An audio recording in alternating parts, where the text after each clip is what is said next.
ভাগ্য, বুদ্ধি ও কর্মের মধ্যে কে বেশি শক্তিশালী? মানব জীবনে কর্ম, ভাগ্য, বুদ্ধির মধ্যে কার প্রভাব সবথেকে বেশি? ছোট্ট একটি গল্পের মাধ্যমে সেই কথাটা জেনে নিন। আপনারা দেখছেন আপনাদের প্রিয় ইউটিউব চ্যানেল সুধারস অমৃত বাণী। চলুন গল্পটি শুরু করা যাক। একদিন স্বর্গলোকে ভাগ্য, কর্ম ও বুদ্ধি তারা নিজেদের মধ্যে লড়াই করছিল। ভাগ্য বলে আমি মহান, কর্ম বলে আমি মহান, বুদ্ধি বলে না না আমি মহান। বেশ কয়েকদিন ধরেই তাদের মধ্যে কে বড় তা নিয়ে মতবিরোধ চলতেই থাকলো। একদিন নারদ মুনি তাদের পাশ দিয়ে যাচ্ছিলেন। ভাগ্য, বুদ্ধি ও কর্মের মধ্যে বিবাদ দেখে তাদের কাছে চলে আসেন। এসে তাদেরকে বললেন, তোমরা তিনজনে নিজেদের মধ্যে কেন ঝগড়া করছো? তখন ভাগ্য, কর্ম, বুদ্ধি বলে, হে নারদ মুনি, আপনি আমাদের বিচার করুন, আমাদের তিনজনের মধ্যে কে মহান? তাদের কথা শুনে নারদ মুনি হেসে বললেন, ঠিক আছে, আমি তোমাদের বলছি, তোমরা তিনজনে পৃথিবীলোকে যাও। পৃথিবীতে গিয়ে তোমরা কোনো এক সাধারণ মানুষের কাছে এক একজন করে এক এক সপ্তাহ থাকবে। যার দ্বারা ওই সাধারণ মানুষটির উন্নতি হবে তাকে সবচেয়ে বড় বা মহান বলে মনে করা হবে। কর্ম, ভাগ্য, বুদ্ধিকে এই কথা বলে নারদ মুনি সেখান থেকে চলে গেলেন। তার কথা মতোই কর্ম, ভাগ্য, বুদ্ধি পৃথিবীলোকে চলে আসে। সেখানে এসে তারা এক কাঠুরিয়াকে দেখতে পায়। ওই কাঠুরিয়া খুব দরিদ্র ছিল। কাঠুরিয়া এতই দরিদ্র ছিল যে সে প্রতিদিন আনতো আর প্রতিদিন খেত। কাঠুরিয়া রোজকার মতো জঙ্গলে গিয়ে কাঠ কাটতে শুরু করে। তখন কর্ম, ভাগ্য, বুদ্ধি তারা তিনজনে নিজেদের মধ্যে আলোচনা করে বলে, আমরা এই ব্যক্তির শরীরে প্রবেশ করে এক সপ্তাহ করে থাকব, আর আমাদের তিনজনের মধ্যে থেকে যার দ্বারা ওই ব্যক্তির উন্নতি সাধন হবে সেই আমাদের তিনজনের মধ্যে সবচেয়ে সেরা হবে, আর সেটাই আমরা তিনজনে মেনেও নেব। এই কথা মতো তিনজনই এটা মেনে নিল। তখন কর্ম বলে, সবার প্রথমে আমি যাব আর ওই দরিদ্র ব্যক্তির উন্নতি করব।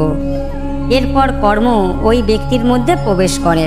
ওই ব্যক্তির মধ্যে কর্ম প্রবেশ করায় তার কর্মক্ষমতা দ্বিগুণ হয়ে যায়, যার ফলে ওই কাঠুরিয়া প্রতিদিনের চেয়ে দ্বিগুণ কাঠ কাটে। যা দেখে ওই কাঠুরিয়া খুব খুশি হয়, আর খুশি হয়ে বলে, আজ আমি এত কাঠ কাটলাম, কিন্তু আমি তো এতগুলো কাঠকে একসাথে তুলতে পারবো না, কারণ যতটুকু কাঠ সে তুলতে পারত প্রতিদিন সে ততটুকু কাঠই কাটত। এর পরের দিন কাঠুরিয়া বাজারে গিয়ে সব কাঠ বিক্রি করে দেয়, কিন্তু সে প্রতিদিন যত টাকা পেত তত টাকাই পেল। এভাবেই কর্ম 7 দিন ধরে ওই কাঠুরিয়ার শরীরে থাকে, আর 7 দিন ধরে কাঠুরিয়া প্রতিদিনের মতো দ্বিগুণ কাজ করে, দ্বিগুণ কাঠ কাটে, কিন্তু যতটা কাঠ সে তুলতে পারত ততটা কাঠই সে বাজারে নিয়ে গিয়ে বিক্রি করত। এভাবে 7 দিন শেষ হয়ে যাওয়ার পর কর্ম পুনরায় স্বর্গলোকে ফিরে যায়। তখন ভাগ্য বলে, কর্ম তো তাকে ধনবান বানাতে পারল না, দেখো আমি তাকে কিভাবে ধনবান বানাই। এরপর ভাগ্য ওই কাঠুরিয়ার শরীরে প্রবেশ করে। কিছুক্ষণ পর ওই কাঠুরিয়া জঙ্গল থেকে অমূল্য ধনরত্নে ভর্তি একটা পুঁটুলি পায়, যার ফলে ওই কাঠুরিয়া খুবই ধনবান হয়ে গেল। কিন্তু এতগুলো টাকা একসাথে পেয়ে ওই কাঠুরিয়া নানাবিধ খরচ করতে শুরু করে, কারণ টাকা জমিয়ে রাখার জন্য তার কাছে না ভালো জ্ঞান ছিল, না সঠিক স্থানে ব্যবহার করার জন্য তার কাছে কোনো কর্ম ছিল, কারণ কর্ম তার শরীর থেকে চলে যাবার পর সে খুবই অলস হয়ে পড়ে। এভাবে কয়েকদিনের মধ্যেই সে সব টাকা খরচ করে ফেলে, আর ওই কাঠুরিয়া আগের মতোই গরিব হয়ে গেল। এরপর ভাগ্যর সময় সমাপ্ত হয়ে গেলে স্বর্গে এসে মন খারাপ করে বসে থাকে, কারণ সে ওই কাঠুরিয়াকে ধনবান বানাতে পারল না। তখন বুদ্ধি বলে, দেখো এবার আমি গিয়ে কি করি। এরপর বুদ্ধি ওই কাঠুরিয়ার মস্তিষ্কে প্রবেশ করে। বুদ্ধি মস্তিষ্কে প্রবেশ করতেই ওই কাঠুরিয়ার অনেক জ্ঞান লাভ হয়। তখন সে তার কুড়ুলের ধার অধিক করে নেয় আর জঙ্গলে কাঠ কাটতে বেরিয়ে পড়ে। প্রতিদিনের চেয়ে আসছে একটু বেশি কাঠ কাটে। এরপর সব কাঠের টুকরোগুলো ভালো করে গুছিয়ে নিয়ে বেঁধে নেয় আর টানতে টানতে বাজারে নিয়ে যায়। আজ কাঠুরিয়া প্রতিদিনের থেকে কিছুটা বেশি টাকা পেল, আর সেই টাকা দিয়ে সে একটা নতুন কুঠার কিনল। এর পরের দিন কাঠুরিয়া কাঠ কাটতে বেরিয়ে পড়ে। কাঠ কাটতে কাটতে একটি কুড়ুলের ধার কমে গেল। তখন সে আরেকটি কুড়ুল দিয়ে কাঠ কাটতে শুরু করলো। এইভাবে ওই কাঠুরিয়া প্রথম দিনের থেকেও কিছুটা বেশি আয় করল। এখন কাঠুরিয়া এই নিয়মেই চলতে থাকে। সারাদিনে অনেক কাঠ কাটত আর টানতে টানতে বাজারে নিয়ে গিয়ে বিক্রি করত, যার ফলে ওই কাঠুরিয়ার আয় বৃদ্ধি হতে লাগলো।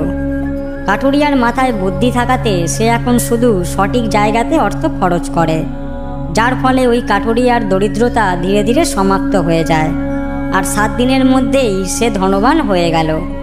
এরপর বুদ্ধির সময় সমাপ্ত হয়ে গেল, সেও স্বর্গে ফিরে যায়। ফিরে এসে কর্ম, ভাগ্য ও বুদ্ধি তারা 3 জনের মধ্যে কথা বলছিল। তখনই নারদ মুনি সেখানে চলে আসেন। এসে বলেন, তোমরা কি পৃথিবীলোকে গিয়েছিলে? তখন তারা বলে, হ্যাঁ নারদ মুনি, আমরা 3 জনেই পৃথিবীলোকে গিয়েছিলাম। কর্ম ও ভাগ্য বলে, বুদ্ধি আমাদের মধ্যে মহান, কারণ যেখানে বুদ্ধি থাকে কর্ম ভাগ্য স্বয়ং সেখানে পৌঁছে যায়। এই জন্যই বুদ্ধিকেই মহান বলা হয়েছে। তাই আমাদের সবসময় তাড়াহুড়ো না করে ধর্মের পথে থেকে একটু ভাবনা চিন্তা করে বুদ্ধি লাগিয়ে যে কোনো কাজ করা দরকার। তাহলেই সমস্ত কাজে কিন্তু আমরা সফলতা লাভ করতে পারবো।